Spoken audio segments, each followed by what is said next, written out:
Happy Saturday morning, everybody. Okay, so I'm going to pose a question to y'all here that might be something worth thinking about. I mean, it's Saturday, and typically on Saturday, most households, at least in my life, okay, Saturday is usually chore day, and one of those chores is going to the grocery store.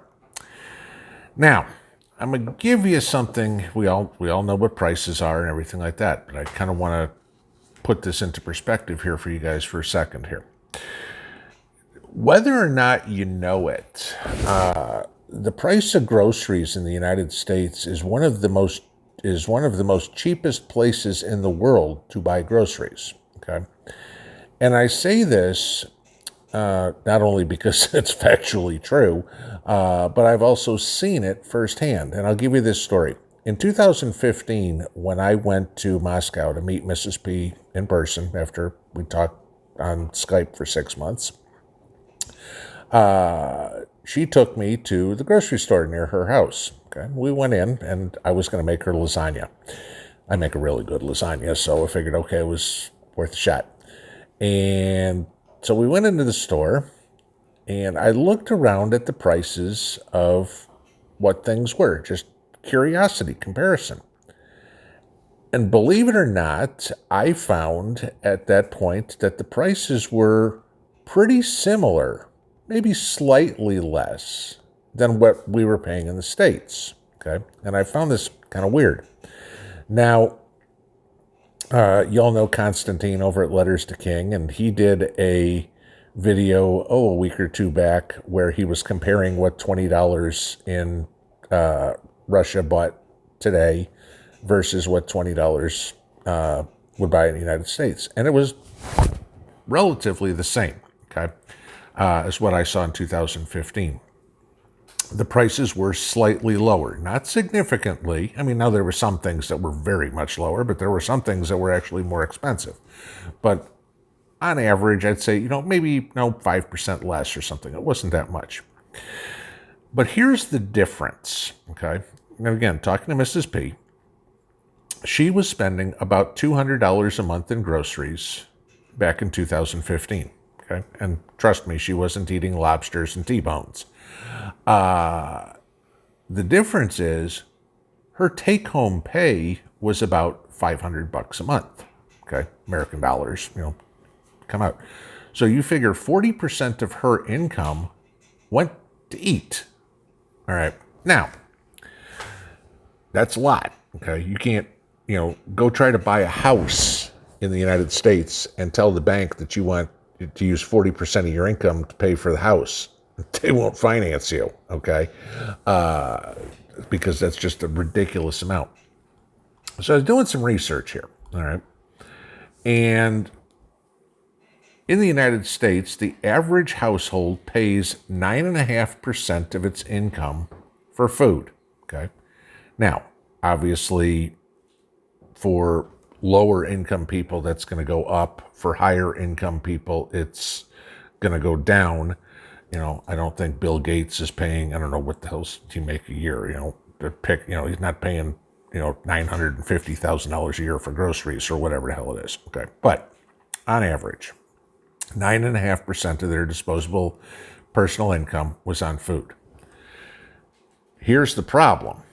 We all know, we've all seen, and I talked about this the other day, about the price of things going up. I mean, corn, the one I talked about in the video the other day, is now up 142% since in the last 12 months. Okay, and I talked about everything that you're buying with, or that's made with corn.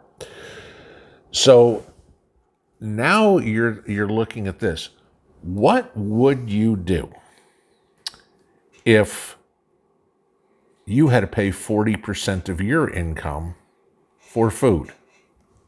Sit down with pencil and paper and figure this one out. Okay, take your monthly income and multiply out what 40% is and say, okay, this is food.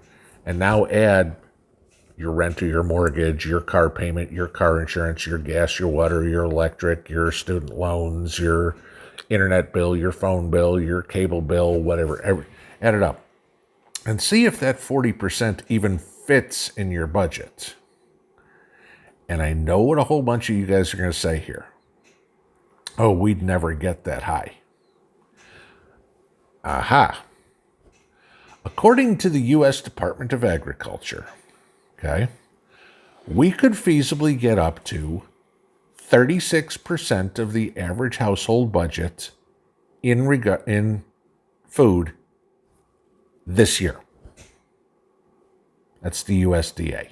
Okay. 36%. Close enough to 40 for me. All right.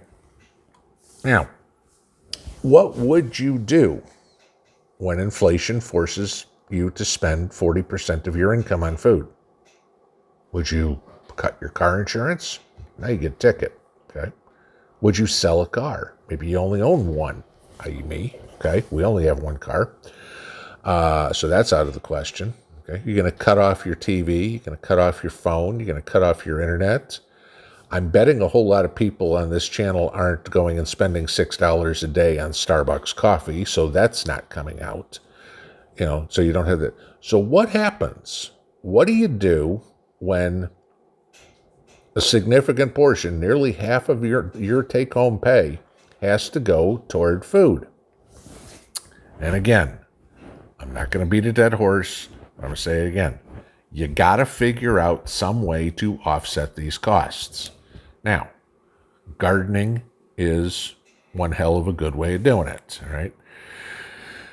I'll give you this. The other day, I had gone out, and I think I mentioned yesterday, showed some of my cucumbers didn't look good. Some of my pepper plants didn't look good. Were dying off. I think I showed you some of the dying peppers in the video. So what did I do? I planted more seeds in cups, and I'm going to start more seeds. Why? Because everything that I grow is one less thing that I have to buy. And you get into, start looking, I know if our budget all of a sudden had to go 40% on food, it'd kill us, all right? We'd now be eating a lot less. And I'm not saying a less in quantity, I'm saying less in quality. Now, we're certainly not the household that's eating T-bones and lobsters or anything like that. But, a pork chop or ground beef or something along the lines, or getting some tilapia or whatever, that's chicken, chicken thighs, chicken legs. That's pretty much the standard around here. Well, if all of a sudden we have to now eat ramen and hot dogs, well, that stuff's not good for you, okay? It's cheaper, but did you ever notice the cheap food is the stuff that's not good for you, and the stuff that is good for you, i.e. the vegetables or the fruits or anything along the leaner cuts of meat, the 90-10 ground beef, for example, those are a lot more expensive. So imagine inflation on the good stuff and the not moving on the cheap stuff, all right? Well, gee, we have this big problem with obesity in the United States, too. Why? Because we eat too much junk food. All right.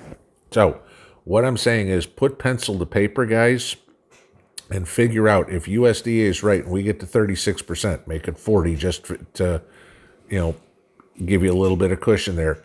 Figure out your budget real quick and see what happens if food prices do go that high. Because if you're paying 40% of what you got, we're in trouble, and a lot better to prep for that now than have to react to it later.